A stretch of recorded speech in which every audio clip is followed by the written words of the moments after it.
থাকবেন ইসলামী আন্দোলন বাংলাদেশ যশোর জেলা শাখার বিপ্লবী সভাপতি জনাব মিয়া মোহাম্মদ আব্দুল আলিম। আর উপস্থিত থাকবেন ইসলামী আন্দোলন বাংলাদেশ কেন্দ্র ইসলামী আন্দোলন বাংলাদেশ কেন্দ্র কমিটির সাংগঠনিক সম্পাদক জনাব মাওলানা সোহেব হোসেন।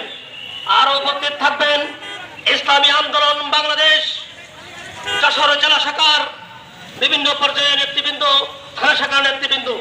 প্রিয় ভাই আমার, আজ এমন একটা প্রেক্ষাপটে, আজ এমন একটি মুহূর্তে, এমন একটি কাঙ্ক্ষিত লগ্নে আজ আমরা আমাদেরকে সমবেত হতে হচ্ছে। যে সময় দেখছিলাম বাংলার জমিন চারিদিকে আকার, কোথাও শান্তি ছিল না, এসেকে ছিল না, মানুষের জীবনের নিরাপত্তা ছিল না।